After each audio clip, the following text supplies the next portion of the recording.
Good morning, everyone. Welcome. My name is Menachem Creditor. It's my honor to serve as scholar in residence and rabbi for UJA Federation of New York. We bring you Torah and music, blessing, and community every weekday. We've been doing so since March 18th, 2020. Today is Monday, July 25th, 2022. A lot going on, friends, but the most wonderful part of each day has been the anchor that we provide each other by being present, wishing each other a Boker Tov, a good morning, and seeing how we're doing. Learn a little bit of Torah and get ready for a good day. Judy, Boker Tov. Hi, Chana. Aaron, good to see you. Hi, Carl, Lisa, Sharon, Linda. Boker Tov. And Linda and Jerry. Valerie, good to see you. Let's get started, friends. Take a breath, sing a bracha, learn some Torah.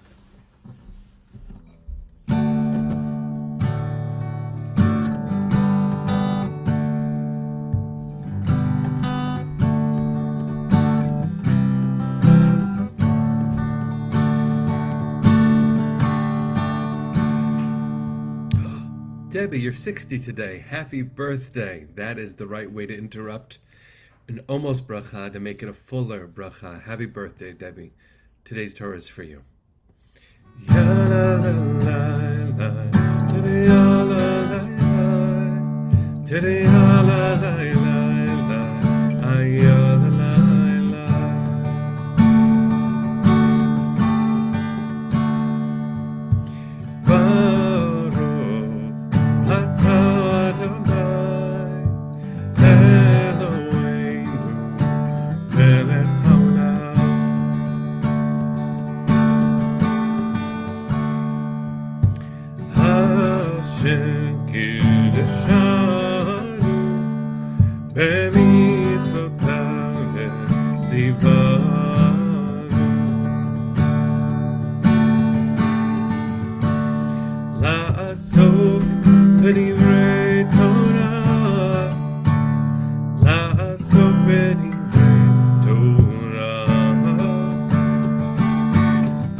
Friends, so good to see you. Penny, I wasn't sure you were joining. You told me you wouldn't necessarily be able to join today, and so when you emailed me to make sure that I had the count, I wrote it down.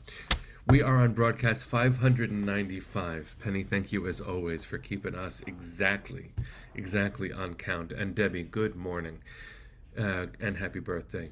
Blessings to everyone. This is a double parsha with which we end the book of Bamidbar, and it's a hard one. It is a very, very hard double parsha. Matot Maseh that we're about to read is the story of a massacre. Actually, of course, we're fighting for our lives, but we are called to massacre Midian, and you could call it a defensive war on many levels, but it is a shocking double parsha to read. We don't shy away from it as modern readers of the text, but I do, cringe when I look directly at it.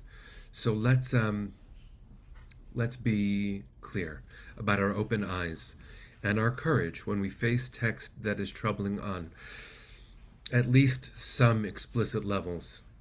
Let's work our way toward there. Let's not start exactly there. Today what I wanted to talk about was another very famous section of this week's Parsha. If you remember, Bamidbar has us traveling through the desert, and Dvarim, the book of Deuteronomy that we will begin next week, has us literally at the edge of the promised land. So we've made it the entire journey. Some very significant things happen, and Dvarim, the book we're about to begin, is Moshe's long goodbye, his ethical will. But just before we do that, our 12 tribes begin to fracture, or at least threaten to, with the parshiot, with the tribes of Reuben and Gad, and half of Menashe, sending word to Moses that they don't wish to cross the Jordan. 2.5 of the 12 tribes say, we want to stay here and raise our families. This is fertile land. This is where we would choose to be. And Moshe responds with predictable anger. If you can imagine how hard it must have been for Moses and the other leaders to shepherd this people for this long, this far, only to be told by a decent amount of them that they don't want to finish the trip. We'll just stay here. And the shock and the anger are predictable, and both their communication and the way the communication is received threaten to break the people apart. Now, there's a really interesting psychological thing that happens in communities that threaten bifurcation, where people divide into subgroups, where you believe that your motives are pure, but your opponent's motives are not. It's called motive asymmetry, where you believe, again, that your motives are pure. You just want what's right for everyone, but the others do not. Now, on hot-button issues, especially in the United States these days, not only is motive asymmetry at play, it is the default, meaning on almost every issue, it seems like one side, or maybe both sides, believe that they are of pure heart and the other has nefarious intentions. Now, I find myself in some moments, more than I'd like, feeling this way. And to say that I don't feel this way would be a lie. I imagine that for many of us, we believe that when it comes to the fight that needs to be fought, we are on the side of light and the others are not. And I remember speaking that way to a large group. One of the first moments I had any public role, I accused my ideological opponents of having evil in their hearts, having bad intentions, and hurt them. I might have spoken my ideological truth, but I did so in a way that assigned evil to the other side. And I want to walk back my rhetoric, not my ideas. I believe what I believe, but I have to believe that those who disagree with me don't want to hurt anyone. I might disagree with them. I hope that they lose the fight, even. But this interesting thing happens when Reuven and Gad, those two tribes, and half of the tribe of Manasseh, send word to Moses that they want to stop the journey and not cross the Jordan with the rest of the people. Moses understandably feels abandoned and betrayed. Who offers to go find out what their intents are? It's the strangest of things. Pinchas. Pinchas, for whom last week's parsha was named. Pinchas, the zealot who acts violently when he sees something wrong happening. Pinchas, who in the aftermath of that is blessed by God with a brit shalom, with a covenant of more peace, maybe finds just an element of calm within himself in the most unlikely of places. He's willing to walk down his violent actions and rhetoric and offers to be an ambassador to find out the intent of Gad and Reuven and half of Manasseh. He says, are those altars that you're going to build across the Jordan idol worship? And they respond with, no, God is God. God is God. It seems to be that they mean to be aligned with the people. Now, there have to be lines drawn. And Joy, you're asking exactly that question by saying, did the January 6th insurrectionists have good or evil in their hearts and rhetoric? They had harm in their hearts. They intended evil. A murderer is not just another fine person on the other side of the line. There are not always fine people on both sides, to be clear. But when it comes to so many other issues,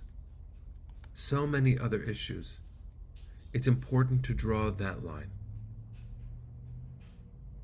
to say there's a difference between sedition and murder, that goes all the way over there and needs to be held accountable and brought to justice. And we're fighting about ideas here. It's really important to place the extremes over here and not to say that everything is an extreme. Motive asymmetry is such a tender line for us to draw, but the world will only get better if we can begin to explore a little bit more about each other. It's not a continuum of disagreements where I would put January 6th insurrection on the same spectrum as so many of the conversations that we need to learn how to have again. But maybe the first thing we do is when someone says something that challenges my ideas, that makes me uncomfortable, I stay still. I don't run away, I don't turn my back, and I don't allow that natural defensive wall to be a dividing line that I will never cross to meet the humanity of someone else.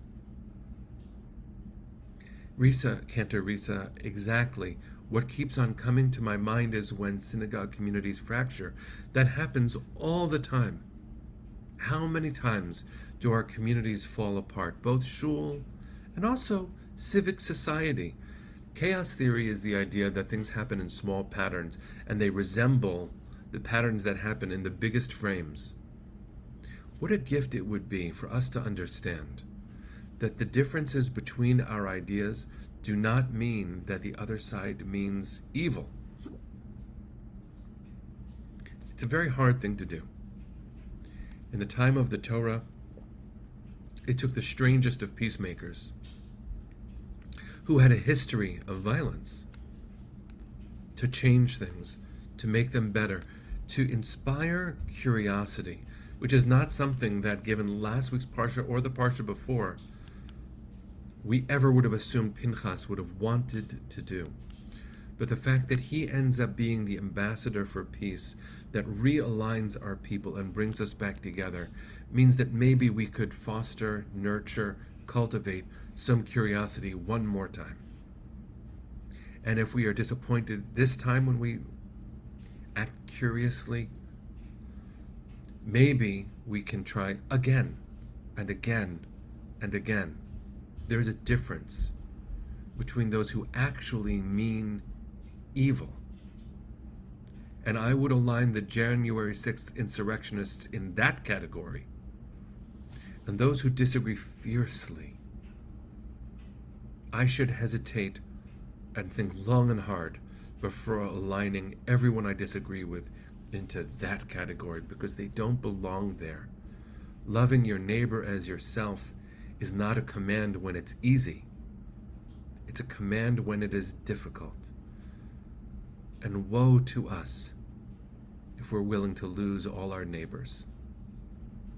Communities, zip codes used to have people who would vote differently, and debates.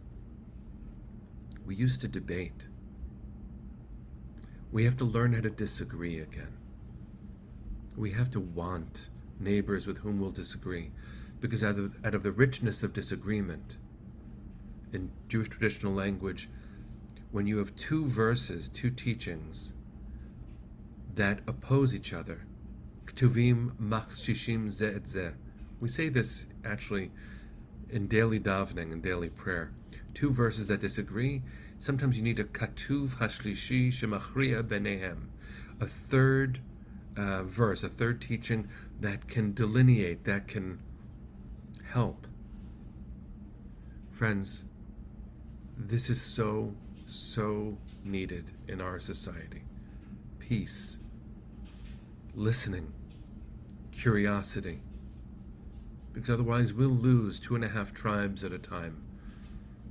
And when you lose 2.5 tribes at a time because you imagine they don't want to be near you, and the way you react to them makes them not want to be near you, we have to find a way to be a whole community within the Jewish community and far beyond, to not assume that my ideological opponents mean me harm.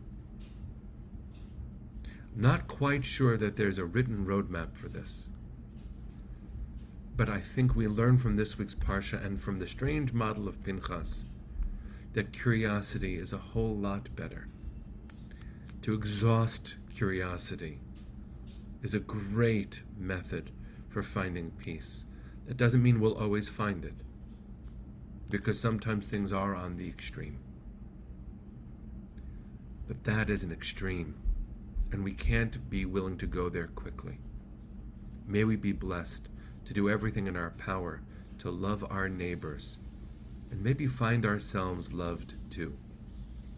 Maybe letting down our guard so that we can disagree like menches once more is what we can learn from this part of this Parsha. Friends, have a beautiful day. Let's sing our way into it.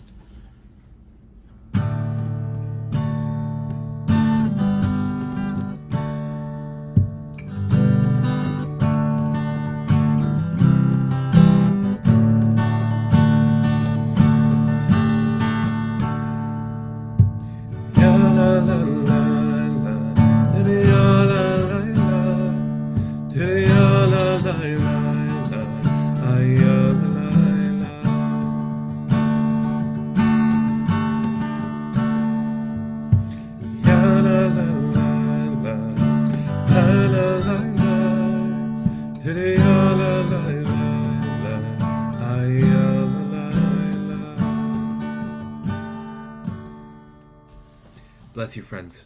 Have a good day. See you tomorrow.